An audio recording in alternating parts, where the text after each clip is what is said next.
London, 1940. The wail of air raid sirens tore through the night sky, a familiar harbinger of imminent destruction. In the damp, dark corridors of the Bethnal Green bomb shelter, hundreds of Londoners huddled together, their faces etched with exhaustion and fear. Among them, a group of orphaned children, their eyes wide with apprehension, reflected the fragility of their young lives. Margaret Holloway, a gentle 25-year-old music teacher with a kind smile and a voice like a golden thread of silk, tried to bring some comfort to the chaos. She had no family in London. She had moved from Scotland just before the war broke out, and now dedicated her days to teaching and her nights to soothing the frightened hearts in the shelter. "Shall we sing a song, children?" she'd propose, her clear, melodious voice cutting through the anxious hum. Some would nod timidly, others just stared. Margaret would then begin to sing, unaccompanied, Scottish folk songs, soft melodies that spoke of green fields and tranquil rivers. Among the little ones, a thin 8-year-old boy named Thomas Miller watched her with unusual intensity. His parents had been victims of a bombing the week before, and his small world had collapsed. Margaret's melody was the only thing that seemed to penetrate the fog of his grief.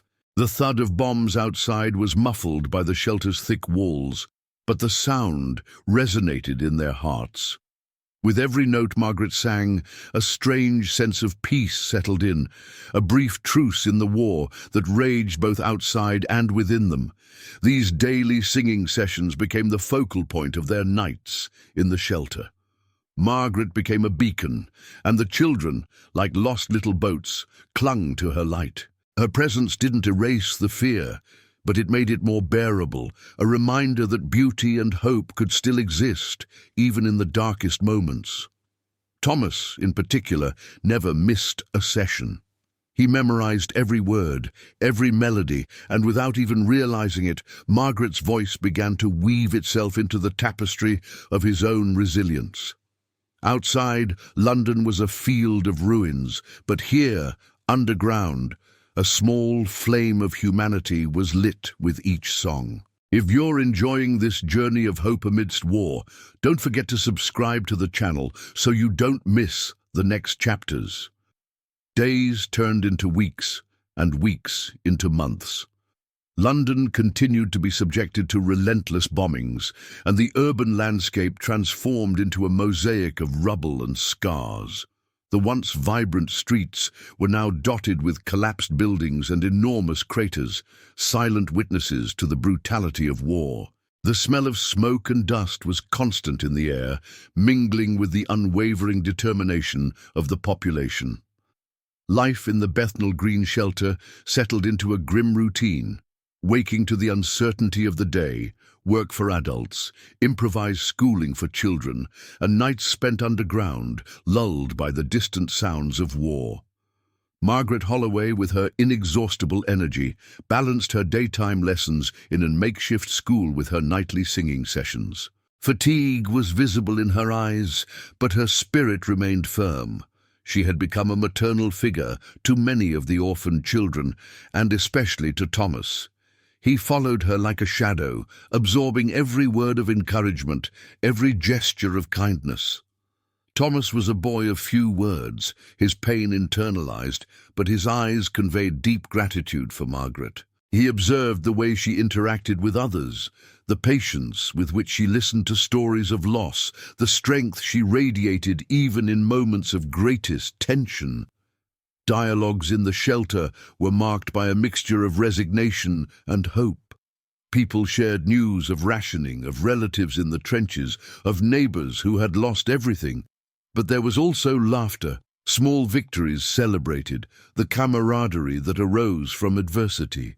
Margaret, with her music, was the catalyst for these moments of connection. She transformed the claustrophobic space into a stage of resilience, where the human voice rose above the roar of the plains. Thomas, listening to her sing Auld Lang Syne one night, felt a pang of something new. It wasn't happiness, but a sense of belonging, that despite everything, he wasn't completely alone. The city outside might be in ruins, But inside the shelter, Margaret's melody built a refuge of hope. As the winter of 1940-1941 set in, bringing with it biting cold and the constant sound of bombs, the relationship between Margaret and Thomas deepened. The air in the shelter was heavy with dampness and the smell of mold, but human warmth was abundant. Thomas, who had barely spoken before, began to open up to Margaret. He told her about his parents, the fragmented memories of a life that had been abruptly cut short. Margaret listened patiently, her eyes conveying understanding and compassion. She didn't try to diminish his pain, but offered a safe harbor for his emotions. Their bond grew stronger each day. Thomas started helping Margaret organize the children's games and distribute the meager rations. He would often sit quietly beside her, watching her gentle face as she sang. One evening, an unusually heavy barrage of bombs rattled the shelter's foundations, causing dust and small pieces of plaster to fall from the ceiling. Panic rippled through the crowd. Children cried, and adults exchanged fearful glances. Margaret, without a moment's hesitation, stood up and began to sing a powerful, uplifting hymn, her voice unwavering even as the ground trembled. Thomas, seeing her composure, instinctively went to her side, a small hand reaching for hers. Their intertwined fingers, a tiny gesture of solidarity in the face of overwhelming fear, spoke volumes about the trust that had bloomed between them. The incident solidified their unique connection. Margaret saw in Thomas not just an orphan, but a child with an innate strength, a quiet observer who absorbed everything. Thomas saw in Margaret the embodiment of resilience and kindness, a person who, despite her own struggles, chose to radiate hope. Their friendship wasn't just about solace, it was about mutual support, a silent agreement to face the darkness together. The bleakness of the war outside only served to highlight the vivid color of their bond within the shelter's confines. Spring 1941 brought a slight reprieve from the relentless bombing. The intensity of the Blitz lessened, though the threat of air raids never fully disappeared. The atmosphere in London, while still tense, eased marginally. People began to spend more time above ground, cautiously venturing out, repairing what they could. Margaret continued her work, adapting her teaching methods to the changing circumstances. The children, including Thomas, slowly started attending schools that had partially reopened, albeit with constant interruptions and the ever-present shadow of war. It was during this period of relative calm that Margaret received news that both gladdened and saddened her. Her aging parents in Scotland, concerned for her safety, had managed to secure her a teaching position in a safer, rural community far from the bombed cities. It was an opportunity for respite, for a return to a semblance of normalcy. The decision was agonizing.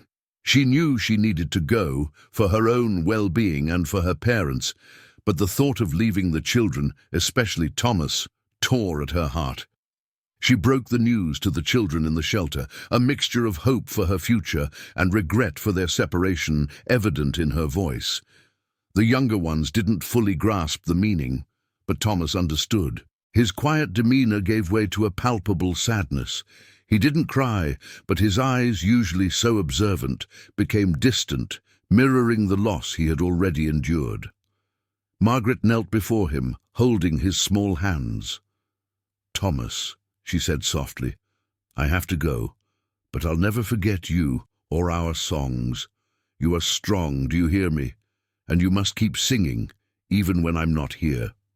She gave him a small worn copy of the Scottish Student Songbook, a tangible reminder of their time together. It was a silent promise, a baton passed from a mentor to a budding spirit. Their farewell was simple, understated, yet heavy with unspoken emotion, a quiet testament to the profound impact they had had on each other's lives. Don't let this incredible story end here. Subscribe now to join our community and watch the rest of this powerful series. Margaret's departure left a void in the shelter. The other children missed her songs, but for Thomas, it was a deeper loss. The melody that had become his anchor was gone, replaced by the silence of absence.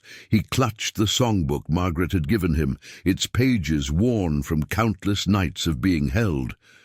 The world outside continued its grim dance of war, but Thomas now carried a new kind of internal resilience, forged in the fires of adversity and nurtured by a kind voice. He continued attending the makeshift school, but his focus had sharpened. Margaret's encouragement had planted a seed of ambition within him. He found solace in reading, devouring books with an intensity that surprised his teachers. He particularly gravitated towards history and politics, a silent fascination with the forces that shaped the world around him. The war, a constant backdrop, fueled his desire to understand, to contribute. He volunteered in his community, helping with salvage efforts, running messages for local officials, anything to feel useful, to be part of the collective effort to rebuild. The bomb shelter, though no longer a nightly refuge, remained a powerful symbol for Thomas. He would occasionally visit it during the day, walking through the empty corridors where Margaret's voice once echoed.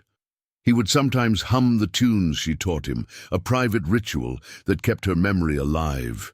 The songbook became his secret treasure, a link to the most profound connection of his childhood. He learned to play a battered old piano at the school, painstakingly picking out the melodies he remembered, a quiet act of preservation. The war raged on, but Thomas was no longer just a victim. He was a survivor, a quiet learner, a young man finding his path, guided by the enduring echo of a song. His journey was a testament to the fact that even in the darkest times, human connection and the power of shared moments could shape a life in profound ways. The war finally ended, leaving Britain scarred but defiant. The euphoria of victory was tempered by the immense task of rebuilding a shattered nation. Thomas, now a teenager, witnessed firsthand the challenges of post-war recovery. Rationing continued, homes were scarce, and the economy was in tatters, yet there was also an undeniable spirit of collective effort, a determination to forge a better future from the ashes of the past. Thomas excelled in school, his keen intellect and unwavering dedication setting him apart. He secured a scholarship to a prestigious university, a rare achievement for someone of his humble background. He chose to study economics and political science, driven by a deep-seated desire to understand the mechanics of society and to contribute to its betterment. He believed that strong leadership and wise policy could prevent future catastrophes like the one he had lived through. His professors recognized his sharp mind and his quiet intensity, seeing in him a promising future. During his university years, Thomas became involved in student politics, finding his voice in debates about social justice, economic recovery, and international relations. He was not a natural orator, but his arguments were always well-reasoned, his conviction undeniable. He drew upon his own experiences, the memories of the bomb shelter, the faces of the orphans, the resilience of Londoners, to fuel his arguments for a more equitable and secure society. He never forgot Margaret's songs, the way they had brought order to chaos, a sense of unity to a disparate group of people.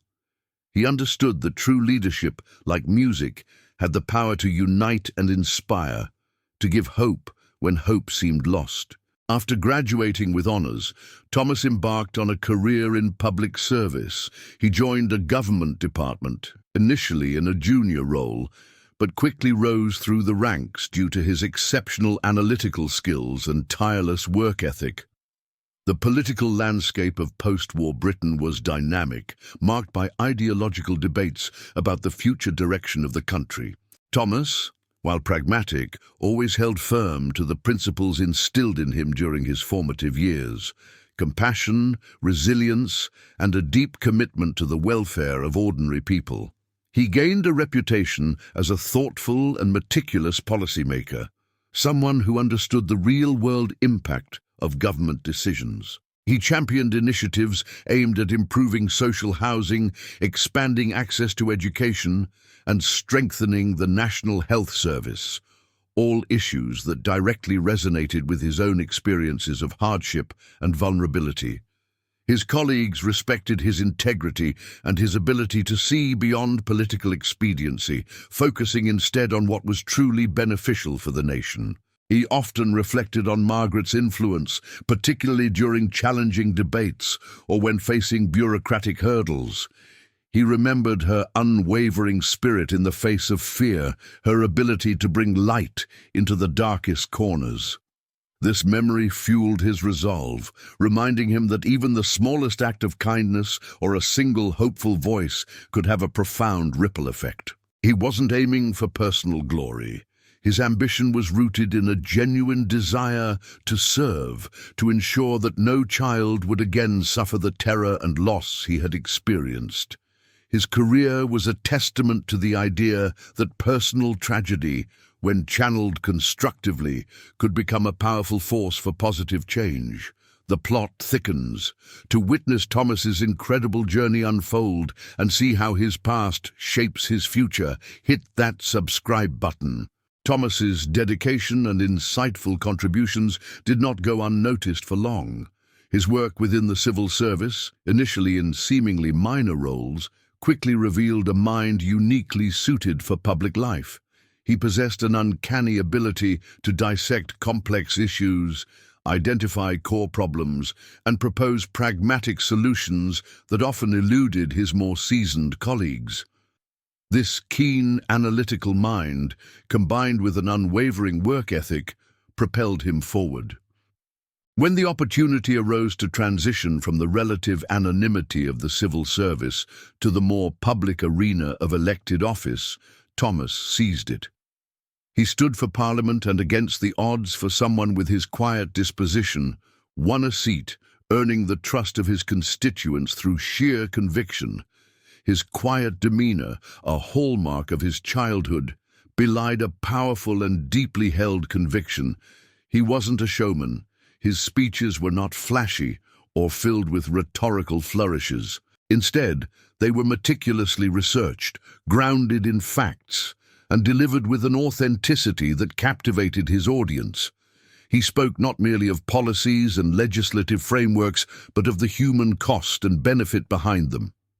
He drew directly on his lived experiences, the fear of the sirens, the scarcity of food, the shared humanity in the shelter, to connect with the everyday struggles and aspirations of the British people. His words resonated because they came from a place of deep understanding, not theoretical knowledge. He rose steadily through the parliamentary ranks, demonstrating an astute grasp of governance and an ability to forge consensus. He held various ministerial portfolios, each time approaching his duties with the same dedication and meticulous attention to detail.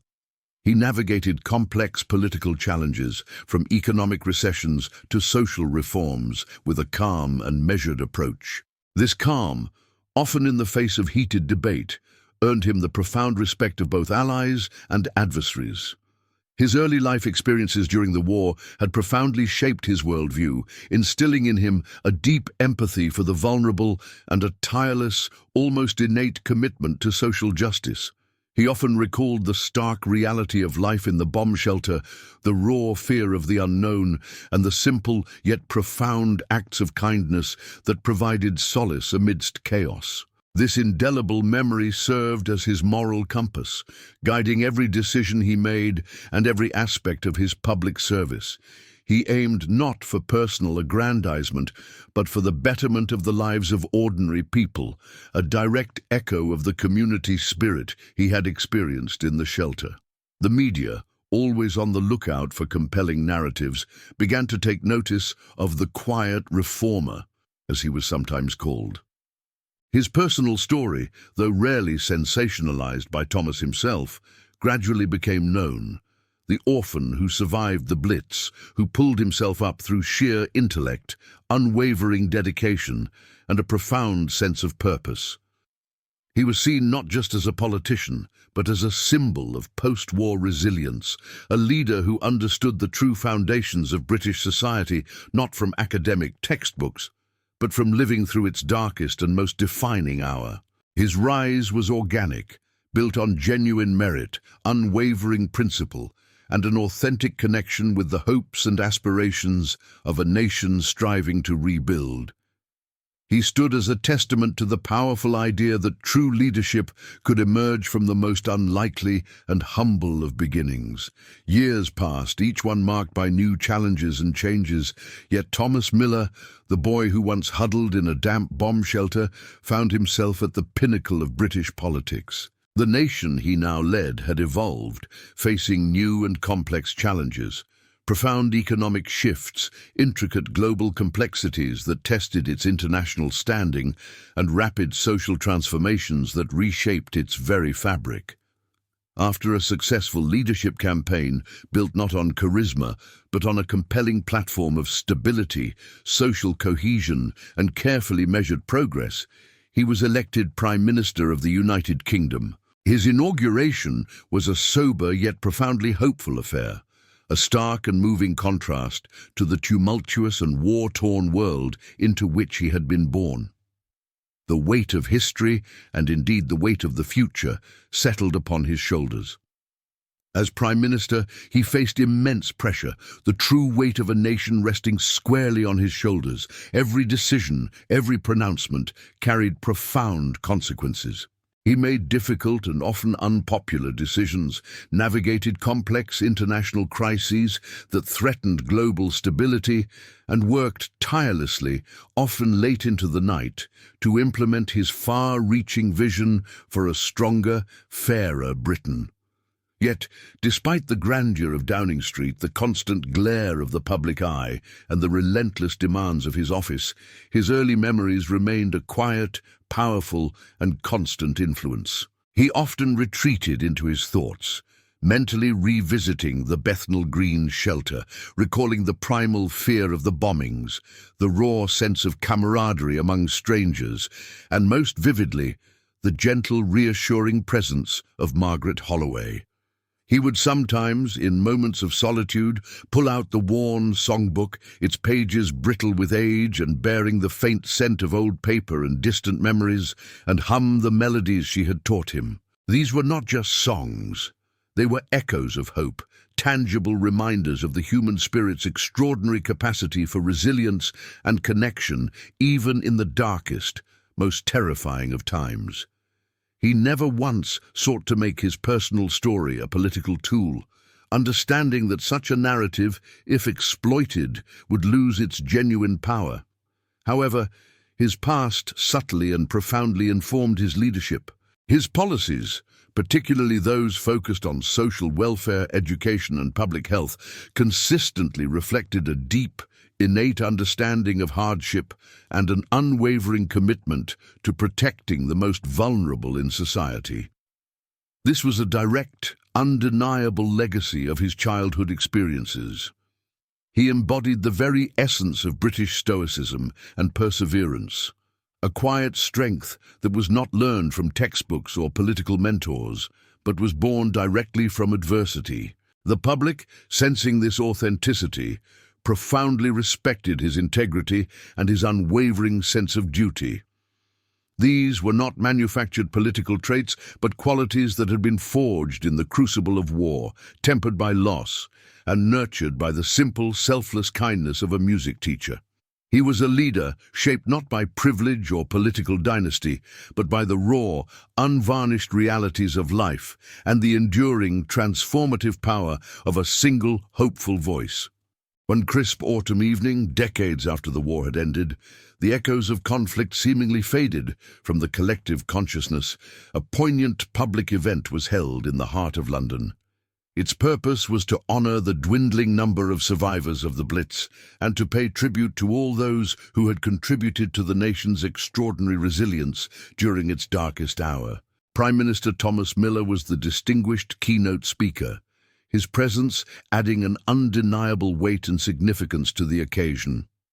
The venue, A grand, historic hall in the very heart of London was filled to capacity with a diverse crowd, distinguished veterans, their faces lined with the memories of war, fellow survivors, their eyes reflecting understanding, and younger generations for whom the war existed only in history books and family anecdotes. The air crackled with a palpable mix of reverence and anticipation. As Thomas began his speech, his voice clear, calm, and unexpectedly resonant, he didn't dwell on policy, political achievements, or the intricacies of governance.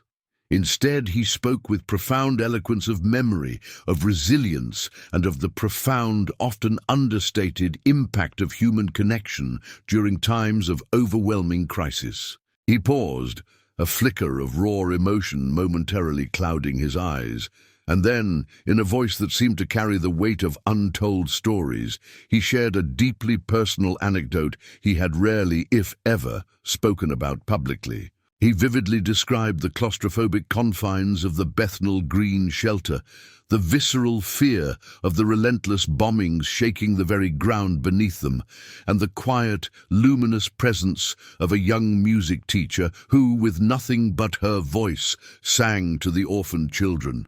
Her voice, he said, his voice softer now, almost a murmur, was not just a sound, it was a lifeline. It taught us, those small, frightened souls, that even when everything around you is falling apart, even when the world outside is in ruins, hope can still be found in the simplest of gestures, in the undeniable power of a shared melody.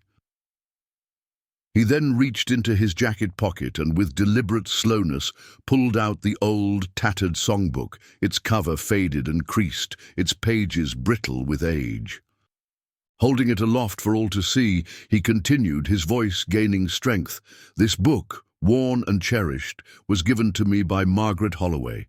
She taught me not just the notes and words of songs, but the unbreakable resilience of the human spirit. She taught me that true leadership isn't about power or position, but about empathy, about compassion, about the quiet strength of lifting others up when they are at their most vulnerable. And a part of her voice, a profound part of that unwavering hope, has stayed with me, resonating within me every single day of my life. He then closed his magnificent speech with a poignant, unadorned rendition of a few lines from Auld Lang Syne, the very song Margaret had sung to him so many decades ago in the dark, damp shelter. His voice, now the voice of a leader, carried the immense weight of history and an overwhelming sense of profound gratitude. The audience, moved beyond words, rose in a unanimous standing ovation, not just for the Prime Minister standing before them, but for the profound human story he so powerfully represented. The echo of Margaret's song, once a private comfort sung in a dark, forgotten corner, now resonated through the grand halls of power, a powerful and enduring testament to the incredible impact of a single act of kindness and the remarkable journey of a boy whose life was forever changed by a song of hope. Thank you for watching She Sang to Orphans in a Bomb Shelter, a song of hope in wartime. If you were moved by this deeply human story, please hit the like button and share it with your friends. And don't forget to subscribe to our channel for more compelling narratives that explore the enduring strength of the human spirit.